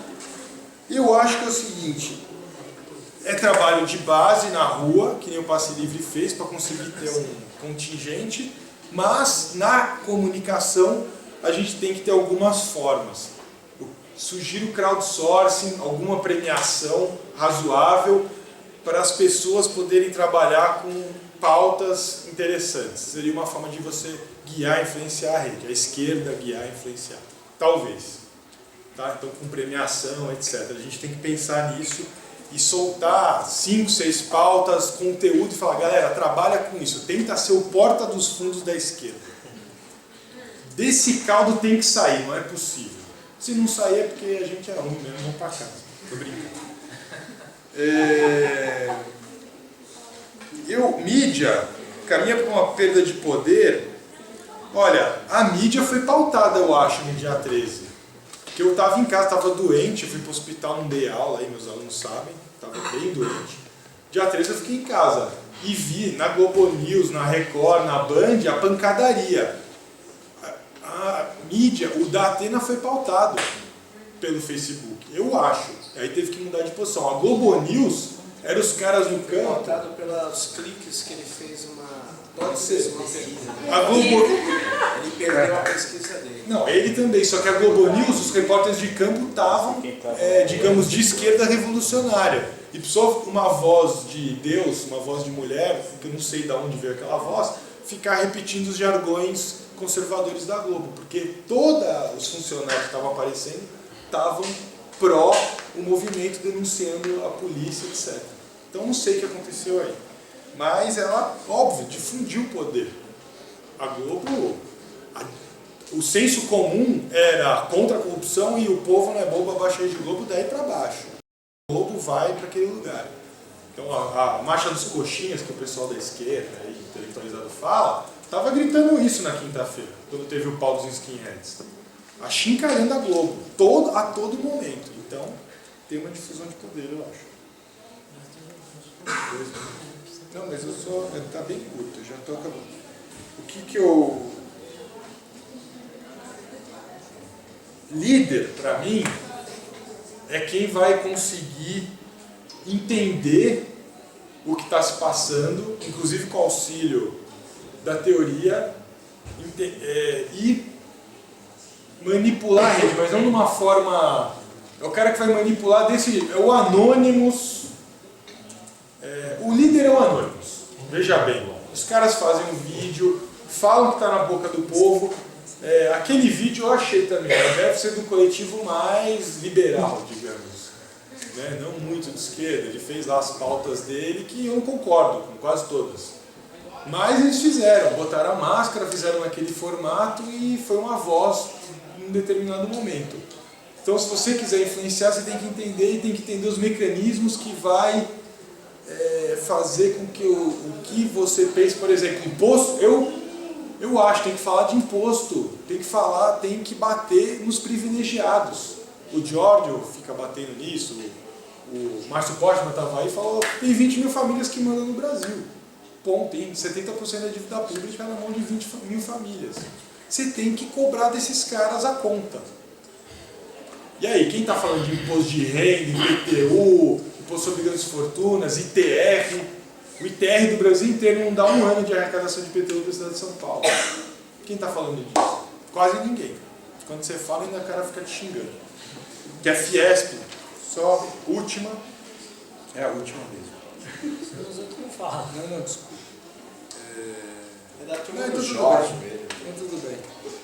Por que a partir do 4 mudou? Tem uma coisa que chama teoria da catástrofe, que está dentro do campo de complexidade, que é da geologia, da geografia. Vai acumulando as coisas e uma hora transborda. Bem simples a concepção. Eu acho que acumulou muita coisa, a galera está de saco cheio. Sei lá, mesmo quem ascendeu socialmente e ganha 5, 6, 10 salários mínimos, quando vocês vão para o mercado de trabalho ganhar 4, 5 mil reais, vocês vão bater no muro, que se chama plano de saúde, escola para o filho, total, que é o avanço do neoliberalismo, privatizou tudo. Que eu repito a minha tese, está difícil para o capital lucrar, como classe, como capital, enfim, como essa relação social no mundo inteiro, está difícil para os caras extraírem excedente. Então eles estão apavorando, e essa é a reação. Então transbordou, aqui no Brasil, está transbordando no mundo inteiro. Aqui transbordou também. É isso.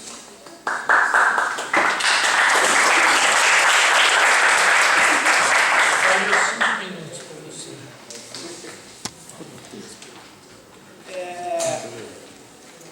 Eu acho, Klaus, que a Dilma ela já pegou, a partir de num primeiro momento, um vacilo, talvez. Ela pegou a pauta dos anônimos e colocou a pauta dela. Os 5 pontos dos anônimos, ela respondeu com outros 5 pontos. Como o Estado tem um grande poder, ele pautou a questão da reforma política, encaminhar para a reforma política, e ele pode, agora é uma disputa que vai acontecer na rede. Agora, o Estado é uma estrutura que dificilmente vai absorver esses movimentos. Mas eu não estou dizendo que não vai ter avanços, vai ter vários avanços no caso de transparência, mas o Estado ele não consegue. Só para você ter uma ideia, no Brasil nossa Constituição tem uma certa penetração da ideia também de democracia direta, participativa, na nossa Constituição. Então, por exemplo, os projetos de lei de iniciativa popular, nós já tivemos alguns muito bem sucedidos. Quando eles chegam no Congresso Nacional, o deputado tem que botar o nome dele para andar, porque os deputados não mudaram o regimento interno, eles resistem a aceitar. É uma coisa que está na Constituição de 1988. Quer dizer, a permeabilidade é difícil, estruturas verticais, ainda mais no Brasil, com a história que todos nós sabemos do Estado, e do próprio Judiciário, né? O próprio Judiciário que está cada vez mais tentando se aproveitar dessa situação para aumentar o seu poder autocrático, né? Então você vê, o Joaquim Barbosa ele age politicamente no Judiciário, ele libera as forças políticas de interesse dele e age circunstancialmente em torno de outras. Isso não é discutido. O Judiciário virou uma ação política. Esse movimento bate-se ainda contra a parte visível para eles, o Poder Executivo, os deputados. Xingar o Congresso é uma missão hoje. Você quer fazer sucesso, você fala todos esses políticos, que não quer dizer nada, porque depois... Mas, por outro lado, as estruturas vão ter... O Congresso talvez vá criar algumas estruturas melhores de participação, porque ele sentiu a pancada. E todas as outras estruturas políticas, partidos e sindicatos, que no primeiro momento foram contra as manifestações, estão agora catando um coquinho atrás do rumo. Eles têm que se reinventar.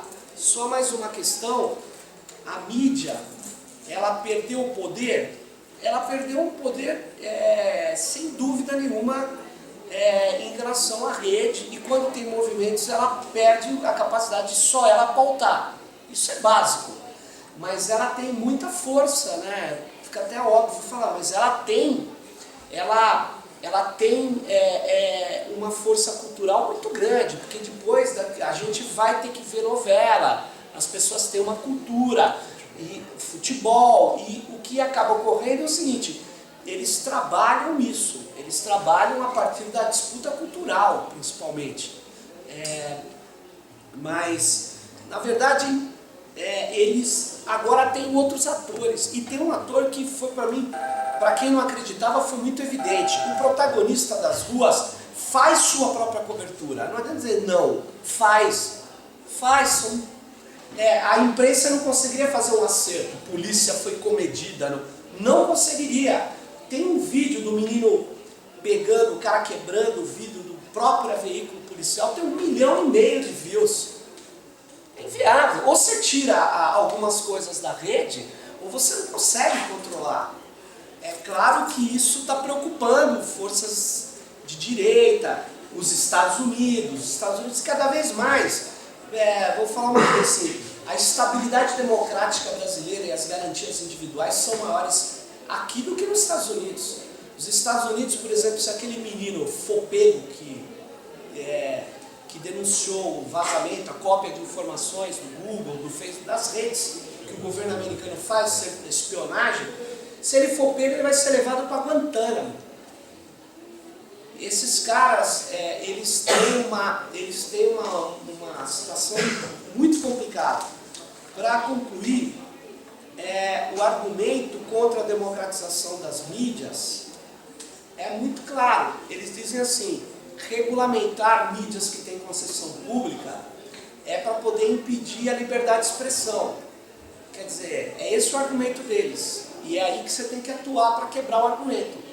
O argumento é, eu não posso regulamentar nada. Quer dizer, então eles têm o direito, como a revista Veja, que em qualquer país democrático já estaria com seus diretores na cadeia, entendeu? A revista Veja, ela desmonta a vida de uma pessoa e não tem responsabilidade nenhuma. Não há direito de resposta, não há nada.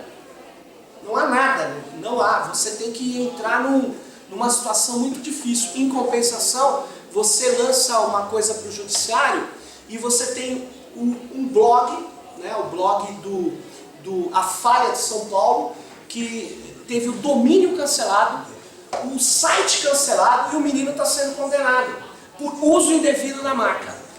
O judiciário faz o que quer nesse campo.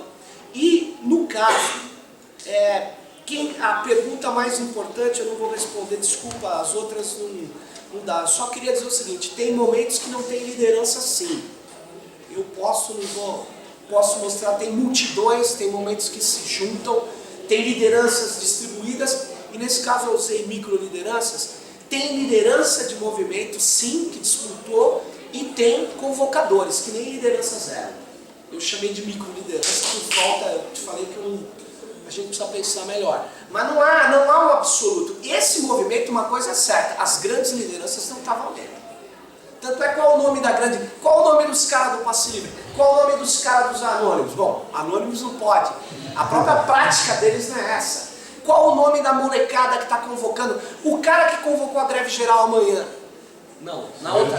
1º de julho. O cara que é um cara que diz que é de esquerda, mas gosta dos militares, que é uma pura confusão.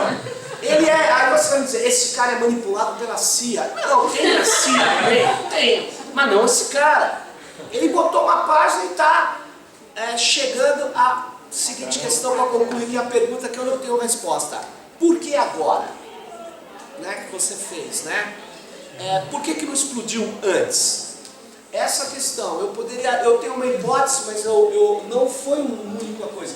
Além da indignação, porque o pessoal, alguns colegas aqui dizem, mas o Brasil melhorou nos últimos 10 anos. Claro que melhorou, mas vai morar na periferia para você ver a merda que é. Então tem um caldo de situação complexa. Tem, na verdade, uma coisa, tem lutas concretas que foram chamadas. A repressão sim ajudou a mobilizar a indignação. E o efeito Turquia, que é o efeito comunicação de massa. Isso ajudou a explodir. Isso ajudou. Agora, foi só isso? Não sei. Desculpa ter cortado o tempo. Não falei isso. A gente tem que terminar aqui até às 7 porque o pessoal vai fazer prova. Desculpa, meu amor. Eu gostaria só de falar uma questão, tocando num ponto que normalmente, que você vê muito marginalmente nesses eventos. A população se revolta com uma série de questões e vai às ruas, usa as redes, se manifesta, tem aproveitadores, não tem, etc. Mas né, tem um movimento desse todo. O que vai acontecer? O que vai acontecer? Pode acontecer várias coisas, eu não sei dizer para onde exatamente que vai. Gostaria que fossem para pautas melhores na sociedade, para melhoria e tal. Um deputado agora foi cassado, outro vai ser, etc. Não sei. Espero que aconteça com mais frequência, desde que seja justo. Agora, tem uma coisa que não é dita, é o seguinte. Quando você fala, nós queremos mudanças, mas mudanças em quem? Quem que tem que mudar, né? É porque, aparentemente, o que parece na cabeça das pessoas é o seguinte. Os políticos são uma classe de ETs que foram trazidos, né, aqui e colocados aqui dentro, e eles só querem nos roubar, nos ferrar, etc. Né? Mas veja só, será que a nossa sociedade ela é tão... Será que as pessoas que estão reclamando lá que os policiais são corruptos, etc., eles não dão dinheiro para o policial para não receber uma multa? Né? Então, a nossa sociedade tem um problema, veja, que é aquela que todo mundo conhece, né? De levar vantagem, a lei do Gerson, etc. A nossa sociedade tem um problema. Quer dizer, você faz uma manifestação agora, e isso aí mostrou a força que que o povo tem através de microlideranças ou de convocadores, através das redes. Isso pode voltar a qualquer momento. Mas veja só, mas pode ter um fator agora, mudar e depois voltarem outros que tenham a mesma perspectiva, que tenham o mesmo jeito de ser. O que eu vejo, e que a grande oportunidade que tem, inclusive para a manifestação na rede, é vamos mudar a nossa maneira de agir, vamos ser mais civilizados, se nós queremos que os nossos representantes nos representem direito, né? Vamos deixar de ser espertos, né? Não, de levar vantagem, de que quem é certinho é o otário, né? Veja, essa é uma cultura do brasileiro. Veja só, num país que o povo tem a cultura de levar vantagem, como é que os líderes não vão ter a cultura de levar vantagem também? Não tem jeito, não tem jeito. Eu gostaria de ver toda essa transformação, tá certo? Toda essa movimentação realmente gerar algo que a sociedade brasileira ficasse melhor mesmo, né? Porque numa sociedade que nem a brasileira, talvez se você trouxesse políticos da Suécia, que eu vi alguém dizendo, vou trazer políticos da Suécia, né? Talvez metade deles iam se corromper aqui, porque aqui é fácil. Por outro lado, né, se você tivesse políticos brasileiros e levasse para a Suécia, eventualmente eles iam ser caçados em um mês, eu não sei, entendeu? Quer dizer, não sei o que acontece, mas exatamente eu acho que tem uma grande oportunidade para a sociedade ela mudar e para as pessoas também pensar, eu também tenho que mudar na minha prática diária, né? Eu também tenho que mudar, e para cobrar os outros também. Tem que cobrar sim, mas tem que mudar também. Desculpa, eu não consigo abordar os outros temas, está acabando, o pessoal tem prova, eu vou encerrar. Pessoal, eu preciso só fazer uma convocação, que ele não acredita na convocação, mas é o seguinte. Existe uma pauta, as pessoas foram para as ruas, vocês viram que o Congresso votou, um monte de coisa, e botou na pauta uma lei que é muito importante, que é o Marco Civil da Internet. É uma lei que está parada por vários lobbies que juntam o ministro das Comunicações com as operadoras de telecom, principalmente com a indústria do copyright. Nós estamos com possibilidade de votar, porque eles com medo dessa coisa já pautaram, ela entrou em prioridade. Só que ela se arrefecer, o movimento sair, eles já vão tirar de vez isso aí. Então, para votar o Marco Civil, para continuar a internet funcionando como ela funciona hoje, a ideia vai haver uma mobilização na quarta-feira, debaixo do MASP, que está sendo chamado por microlideranças, que segundo ele tem baixo poder de convocação, mas que dessa vez eu acho que não é uma assembleia, é uma flash mob, então as pessoas vão se reunir lá embaixo e depois, se vierem 500, vão ocupar o canteiro central, leve a sua placa, escrito pela aprovação do Marco Civil, xingar quem vocês quiserem, mas desde que apoiem o Marco Civil. Estamos pedindo para o pessoal ajudar na rede também, convocar todo mundo que puder, pelo seguinte, porque vai ser a concentração às 19 horas. 19 horas debaixo do MASP. Se tiver muita gente, aí a gente vê o que faz. Aí não dá para ser uma flash mob, mas se tiver 1000 pessoas, a gente ocupa o canteiro central e começa a agitar. Porque aí você começa a criar um burburinho em torno disso e o pessoal pode se atentar para essa questão e aí as coisas vão se articulando, tá? Então, se vocês puderem ajudar, é legal. Obrigado. Pessoal, muito obrigado a todos.